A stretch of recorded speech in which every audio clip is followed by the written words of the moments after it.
Assalamualaikum warahmatullahi wabarakatuh, saudara-saudara bisa dimanapun saat ini sedang menyaksikan channel siaran Agung Post Group bersama saya M. Saripudin Basri SEkom. Sore hari ini kami sengaja mengundang Ustadz Gusti M. Ali. Beliau adalah wartawan senior yang juga ustadz dan sering memberikan pencerahan kepada masyarakat dan kalangan jurnalis di Kabupaten Ogan Ilir ini. Pak Gusti, kita sudah sama-sama tahu ya bahwa Kabupaten Ogan Ilir ini kabupaten penyangga, kabupaten transit. Transit artinya tempat lalu lintasnya apapun siapapun pusat. Artinya dia memang betul-betul transit ya. Berbicara transit tentunya banyak dampak, banyak imbas yang bisa menggoyahkan iman kita di Ogan Ilir yang dilewati oleh berbagai macam itu, sehingga ancaman dekadensi moral setiap saat bisa terjadi. Sekarang ini kemerosotan moral sudah sampai ke mana-mana, bahkan sekarang sudah masuk ke pedesaan, Pak Gusti. Mungkin Pak Gusti juga sudah mengetahui hal ini. Nah, orang bermoral tidak akan korupsi. Jujur, korupsi ini tidak ada kalangan bawah. Semua oknum-oknum pejabat yang imannya tidak kuat atau imannya mudah tergoyahkan. Nah, dan tapi korupsi ini juga sudah banyak merambah juga ke pedesaan, sesuai dengan tingkatannya. Seperti kita tidak perlu kita jelaskan di sini siapa yang korupsi, tapi yang jelas itu oknum pejabat. Jarang sekali rakyat yang terimbas korupsi, walaupun ada. Mereka itu cuma pesuruh mungkin ya, pesuruh ngantarkan duit, menerima duit atau ya itu. Dan orang bermoral juga tidak akan berkecimpung menghisap narkoba maupun jual beli narkoba. Itu. Kalau orang beriman tidak akan mau itu. Megangnya saja, mungkin sudah anti bagi mereka. Tapi kenyataannya sekarang banyak yang terkontaminasi narkoba sehingga merusak generasi. Apalagi mereka sampai mengedarkan. Bahkan mungkin ada yang tua-tua, setengah tua seperti katakanlah seperti kebanyakan. Kalau generasi muda jelas ya, hampir setiap malam masalah narkoba ini ditangkapi oleh polisi atau tertangkap oleh polisi. Tapi bak jamur di musim hujan tetap saja itu berlangsung. Selain dari itu, orang bermoral tanda kutip tidak akan bermain perempuan sembarangan, kecuali dengan kewajibannya ya, haknya dan kewajibannya. Dan orang bermoral tidak akan bermain judi, baik online maupun kocok langsung. Sekarang 4 macam itu kita jadikan tagline kita. Bagaimana menurut kacamata Pak Gusti sebagai tokoh masyarakat, sebagai juga ulama, sebagai wartawan? Silakan Pak Gusti. Ya. Baik. Assalamualaikum warahmatullahi wabarakatuh. Waalaikumsalam warahmatullahi wabarakatuh. Terima kasih Pak Haji. Ya. Telah diberi kesempatan untuk ikut ngomong di podcast ini ya. Saya bersyukur bahwa di bulan Ramadan ini saya diajak untuk juga memberikan komentar-komentar. Ya. Saya mencatat ada 4 hal tadi Ya. yang di tagline Pak Haji atau dalam hal ini Agung Post. Ya. Dengan judul ancaman dekadensi moral. Ya, kita harus mengerti arti ancaman, kemudian dekadensi moral. Dekadensi itu berbagai macam penurunan moral. Ya. Intinya menurut saya, bagaimana iman ini kita perkuat. Ya. Ya. Apalagi di bulan puasa Ramadan ini kita harus banyak membaca Al-Quran dan maknanya. Ya. Gitu. Saya selalu menggarisbawahi ketika suasana negara katakanlah, atau desa, atau diri kita yang menurun moralnya. Saya teringat dengan salah satu firman Allah dalam surat dalam surat Al-Quran, surat Al-A'raf ayat 96. Yang artinya berbunyi, kalau Arabnya, kalau salah ingat, walau anna ahlal qura amanu wattaqau lafatahna alaihim barakatim minas samai wal ard walakin kazzabu fa'akhadnahum. Yang artinya, seandainya penduduk negeri betul-betul beriman dan bertakwa kepada Allah, Ya. maka Allah bimbing dan Allah bukakan pintu rahmatnya dari 7 petala langit dan 7 petala bumi. Ya. Tetapi karena kita ini kizib, khianat, maka siksa Allah amat pedih. Khianat. Khianat. Ya, khianat tadi termasuk yang 4 Ya. tagline tadi kan? Ya. Oleh karena itu, ini belum terlambat sebetulnya bagi kita, Ya. khususnya warga Ogan Ilir, sesuai dengan moto Ya. Kota Santri. Dan masih banyak para ulama-ulama kita yang terkenal di OI untuk kita jadikan panutan Ya. mengatasi ancaman dekadensi moral. Pondok pesantren tentunya menjadi acuan kita Ya. untuk menentang lah kata-kata ya, Ya. menjaga ancaman dekadensi moral. Nah, di dalam masyarakat juga sebaiknya setiap pengajian, Ya. ada pengajian-pengajian itu diikuti gitu. Ya. Nah, supaya melalui pengajian-pengajian itu kita dapat mengambil ibroh, Ya. pelajaran bahwa hidup ini sangat sementara. Apapun kecukupannya di dunia ini tidak akan pernah cukup. Ya. Apapun kekurangannya itu sudah pasti. Ya.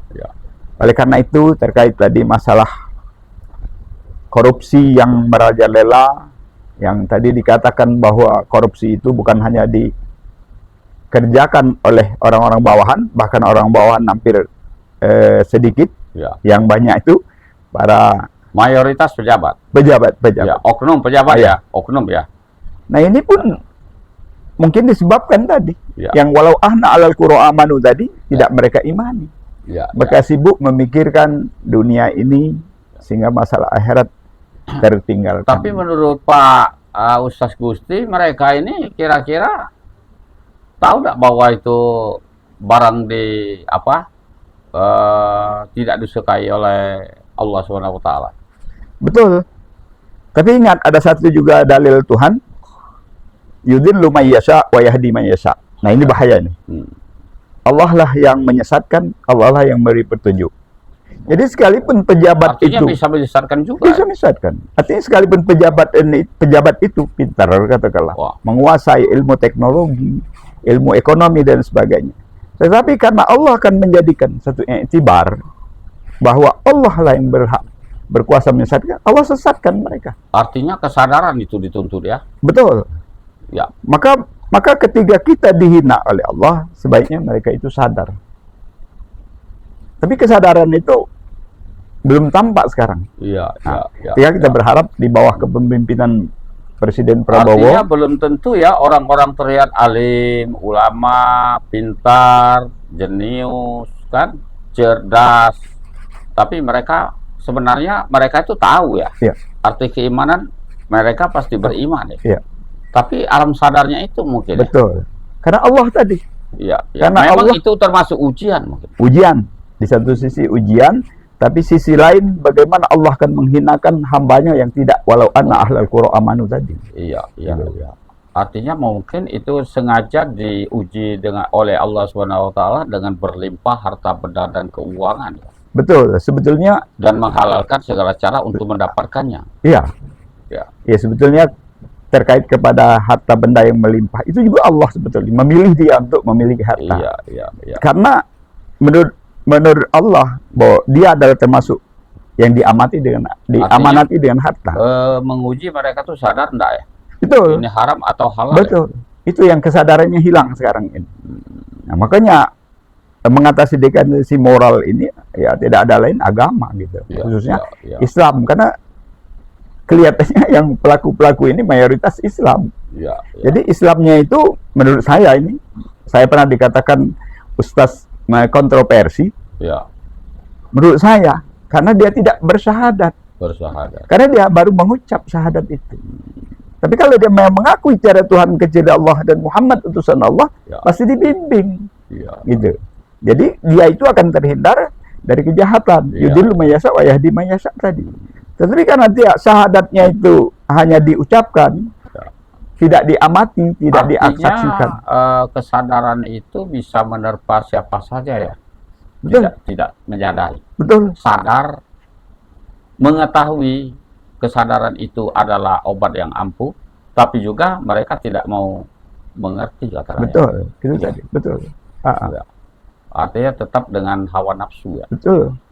Itu yang perlu kita selalu waspadai. Bukannya berarti kita ini katakanlah tergolong orang-orang yang baik. Ya, Belum ya. tentu. Belum tentu. Karena kata Allah juga berbeda. Wala nabluwannakum bisyai'im minal khawf wal ju' wa naqsim minal amwal wal anfusi was samarat wa basyyiris sabirin. Nah, itu. Ini konotasinya mungkin seperti ini Pak Ustadz. Tapi bagaimana kacamata Ustadz? Orang yang kita lihat selama ini mereka ulama, imannya kuat, tapi ada satu waktu dia tergoda oleh bermacam godaan, terutama perempuan mungkin Ya. kejahatan manusia katakan ya. Betul. Begitu juga mungkin pejabat ini terlihat cerdas, pintar, Ya. tapi mereka tidak menyadari apa yang dilimpahkan oleh Subhanahu Wa Taala itu rezeki yang berlimpah-limpah itu juga ujian. Betul. Jadi mungkin itu konotasi antara ulama dan orang-orang cerdas itu seperti itu mungkin ya. Iya. Dilupakan alam sadarnya. Jadi Bukan dilupakan apa mereka memang tidak mau menyadari ujian dirinya. tadi diuji oleh Allah. Wala nabluwannakum bisyai'im minal khawf wal ju' tadi. Ya. Allah akan selalu menguji. Gitu. Jadi ujian itu bukan sesaat, setiap saat. Ya. Seperti kita ini juga bukan tidak mustahil diuji oleh Allah. Karena dengan ujian itu akan ketahuan kekuatan iman seseorang yang kelak nanti setelah hidupnya berakhir kembali ke alamnya Allah tempatkan di surga karena ketaatan Ada nggak batasan bertobat diterima Allah atau memang misalnya itu kesalahan tetap salah, dosa tetap dosa walaupun mereka sudah meminta ampun, astagfirullahaladzim misalnya, membaca itu berhari-hari atau setiap saat, itu bisa tidak terampunan dengan dosa-dosa yang telah diperbuatnya. Katakanlah koruptor Ya. yang sudah dihukum, bahkan mungkin bakal diancam hukuman mati di era Prabowo.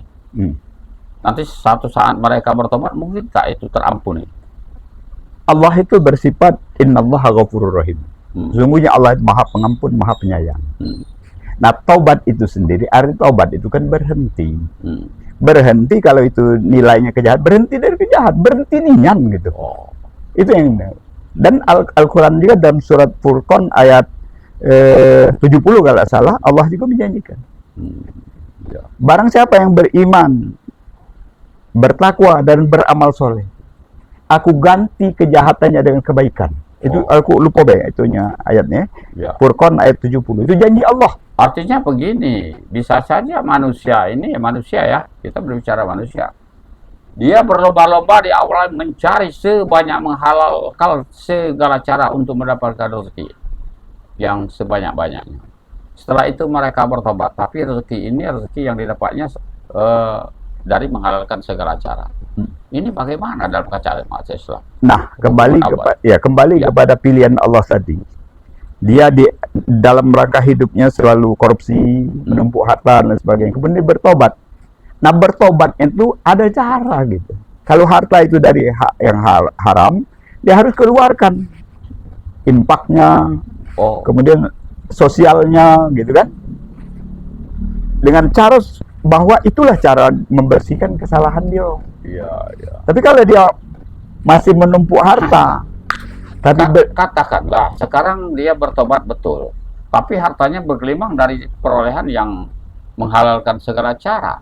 Artinya belum merubah sikapnya. Nah, maksud saya dia tetap berhenti.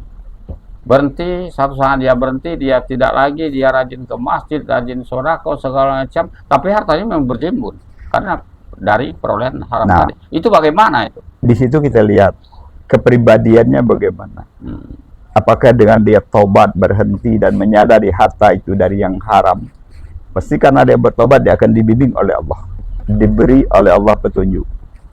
Dia akan berbuat sosial lebih banyak. Bayangkanlah Sayyidina Abu Bakar ketika ditanya oleh Nabi tentang hartanya. Kuhabiskan hartaku, kata Abu Bakar, untuk Allah dan Rasulnya. Tapi Abu Bakar itu memang ulama ya. Contoh contoh panutan umat Islam yang akan mengharapkan ridho Allah. Nah, maksud saya dia tapi beliau sehari-harinya sebelum itu tidak pernah melakukan hal-hal kejahatan kan? Dalam sejarah seperti itu. Iya. Tapi ingat bahwa sebelum Nabi Muhammad, Islam itu belum ada. Oh. Jadi mungkin juga harta-harta itu, mungkin ya, Iya, iya. kita tidak mengenal sejarahnya itu. Iya, iya. Harta-harta itu didapat dari hal-hal yang subhat dan lain sebagainya. Bisa Bisa terjadi, subhat. Iya, iya. Nah, dengan terkait dengan yang nyata-nyata korupsi tadi, itulah ukurannya. Kalau dia mau berhenti, taubat, berhenti niat, Iya. kemudian harta yang diperolehnya bagaimana dia infakkan di kegiatan sosial. Tinggal mungkin aparat hukum ya. Kalau dia misalnya korupsinya 1 gudang, itu harus dimiskinkan. Nah, itu salah satu. Dimiskinkan, semoga betul mereka bertobat. Sebab kalau tidak dimiskinkan, dia di penjara tetap saja bermewah-mewah, keluarganya, anak, cucunya, Ya. segala macam. Ya, ini Dari belum harta terjadi. yang tidak, Betul. yang bukan halal tadi. Bukan ya. Ya. Sehingga itu akan menjadi momok ketika mereka biarlah masuk penjara, duit masih sudah banyak, Itu. begitu. Itu yang belum ada di Indonesia. Nah, belum itu. ada. Maka dengan itu hukuman mungkin ya. Mungkin hukuman itu harus Efek dijalankan. jerah dan menjadi contoh Contoh. supaya yang lain jerah. Betul. Itu Jangan koruptornya besar, Nah, tapi hukumannya kecil. Ini kan jadi bukan rahasia Ya. umum lagi yang di medsos. oke, mungkin kita masalah korupsi kita stop dulu di sana. Kita berbicara masalah perjudian. Hmm. Perjudian ini menurut para ulama juga yang sering berpodcast ini itu sudah dari zaman-zaman jauh sebelum zaman kita berada di dunia ini. Itu sudah ada. Sampai sekarang terus itu diberantas, dicerahkan, disadarkan orang, tapi masih banyak juga, Betul. bahkan berlipat-lipat Betul. yang melakukan itu. Ini bagaimana Kak Cek, menurut Pak Gusti? Ya kembali lagi peranan para ulama, Ya, umaro. Ya kalau mau hilang betul itu perjudian itu tidak mungkin. tidak mungkin. Tetapi paling tidak ya, kita menguranginya. mengurangi. Nah, untuk mengurangi itu peranan ulama harus gencar memberikan kesadaran. Peranan ulama, berbicara peranan ulama sekarang ini kan di samping banyak ulama yang tidak berhitung, tapi ada oknum yang hitung-hitung. Ini bagaimana yang ulama-ulama seperti ini? Itu yang kita sedihkan juga. Padahal Al-Quran sudah mengatakan, aku tidak akan meminta imbalan dari upaya atau risalah yang aku sampaikan. Tetapi aku hanya berharap engkau menuju jalan Allah. Nah, ketika kita minta upah, apalagi memasang tarif, ini sangat bertentangan dengan Al-Quran. Dan berharap sekali misalnya. Iya, Padahal sangat mobil motornya ada di rumah. bahkan bertentangan. Ya. Gitu. Al-Quran itu satu tadi ya. Kemudian ada juga mengatakan, hendaklah kamu beriman dan bertakwa serta berjihad di jalan Allah. Ya. Dengan diri dan harta. Itulah cara yang benar. Nah, ketika kita bukan mendiskreditkan ulama, Ya. karena kita juga berpikir mungkin ulama itu dalam rangka bepergian itu perlu akomodasi, konsumsi, Ya. transportasi dan Ya. sebagainya. Tetapi yang kita masakan adalah yang pasang tarif gitu. Iya. Tidak 200 juta tidak mau datang Iya, iya. gitu. Dan lain sebagainya. Tapi kalau yang tidak memasang tarif, dia hanya berpikir seperti akomodasi, transportasi, konsumsi, kemudian untuk tender dan lain sebagainya, itu masuk akal masih. Ya, ya, Masih diterima gitu. Tapi kalau seandainya perbuatan tulillahi ta'ala sama sekali kita tidak mengharapkan dari sumber itu, dari pekerjaan kita, mungkin tidak Allah itu memberikan rezeki kepada dia. Betul. Al-Quran lagi inilah. Ini kita nih baru setengah ustaz tadi ya. Ya. Belum apal tentang Al-Quran yang janji-janji Allah. Kata Allah, barang siapa yang mengharapkan keberuntungan akhirat, maka aku berikan 2 kali lipat. Tetapi jika kamu mengharapkan keberuntungan dunia, aku hanya berikan separuh dan tidak ada bagiannya akhirat. Itu Al-Quran juga. Nah, ini juga harus dipahami. Artinya jangan selalu berharap maksudnya. Jangan harus berharaplah kepada Allah. Ya. Itu yang paling penting. Jangan selalu berharap karena rezeki itu dari manapun Dari manapun. bisa datang Iya. atas ke pemberian Allah itu bisa datang sewaktu-waktu dan dimanapun kapanpun. Betul. Mungkin itu. Ya. Ya, Jadi jangan berharap kepada manusia, ya, niscaya engkau akan kecewa, tapi berharaplah kepada Allah. ya, Niscaya akan engkau dipenuhi oleh Allah segala kebutuhanmu. ya. Oh, gitu. Mudah-mudahan lebih banyak yang seperti itu ya. Betul. Mudah-mudahan. Itu. Oke, Pak Gusti itu. Sekarang kita ke masalah narkoba, Pak. Narkoba ini sama dengan judi. Dari zaman-zaman jauh sebelum kita ada di dunia ini itu sudah ada. Tapi nyatanya dan diperangi terus. Tapi nyatanya bertambah. Bahkan jenis-jenis barang-barang haram ini apa ya, candu kalau zaman dulu mungkin ya. Kalau itu apa istilahnya kalau di Arab atau zaman bahasa Arabnya itu apa? Kalau Hammer. Hah? Sejenis Hammer hammer. ya. Kalau mungkin itu hammer, tapi kan jenis ini kan banyak sekarang ini. Ada bentuk pel, ada bentuk sontian, ada diisap, segala modernisasi. Jadi artinya bukan kehidupan saja modernisasi, peralatan-peralatan untuk menggoyahkan iman juga modernisasi. Nah, bagaimana menurut Pak Ustaz tentang ancaman dekadensi moral dari segi hammer ini? Kembali lagi, kita kan punya negara. Negara punya aturan. Jika aturan itu memang ditegakkan, itu gampang sebetulnya. Tapi karena setengah-setengah, kan sekarang bukan rahasia umum lagi kan? Rakyat menderita. Karena apa? Karena aturan. Narkoba berkembang biak. Itu karena aturan tidak ditegakkan. Ya.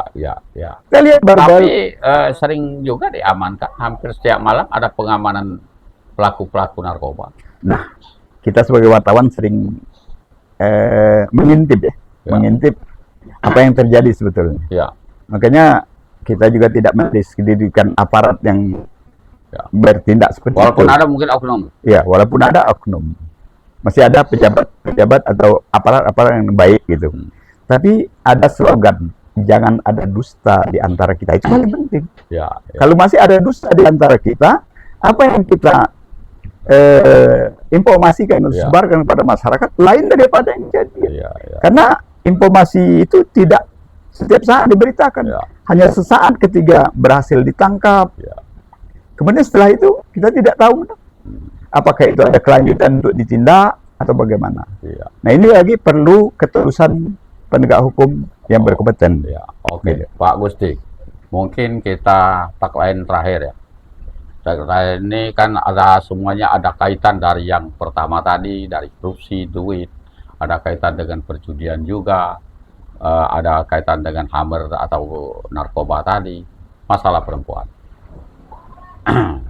Masalah perempuan ini kelihatannya itu ada kaitan satu sama lain dengan tagline kita yang sebutkan tadi.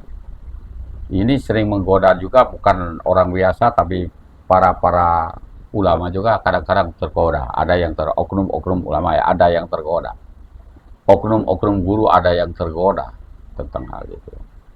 Ini bagaimana menurut Pak Gusti sehingga mereka mudah tergoda dengan hal-hal seperti itu? Lagi-lagi harus kembali kepada tadi. Kepada awal ketika masalah maksiat katakanlah, ya Al-Quran juga kita jadikan landasan. Gitu. Jangan hanya dibaca, tapi harus kita amalkan. Kita tidak pungkiri bahwa masalah wanita adalah bagian dari ujian Allah kepada orang-orang yang beriman. Semakin tinggi keimanan, semakin besar ujian. Kayaknya perempuan ini ujian utama ya, pertama ya, sering diujikan ya. Kalau kepada pemuka-pemuka agama ya, orang-orang apa ya, pada ulama ya. Betul. Kepada guru-guru mungkin ya, guru apapun ya. Hubus sahwat minan nisa. Jadi sahwat itu diutamakan identik dengan wanita. Nah ini, maka kita lihat kembali lagi sebetulnya. Jadikan Al-Quran itu sebagai benteng. Benteng kita untuk terhindar dari hal-hal maksiat tadi. RODC juga itu bangga. Pelakunya bangga. Pelaku narkoba bangga. Koruptor bangga. Karena dia sudah bisa mendapatkan uang banyak. Perempuan bisa menggandeng berganti-ganti perempuan, kelihatannya bangga. Mungkin dengan rasa bangga inilah sehingga bagaimana ya, katakan sulit diberantas, tidak juga sebenarnya. Mungkin itu juga penggoda. Godaan pertama juga dengan kebanggaan.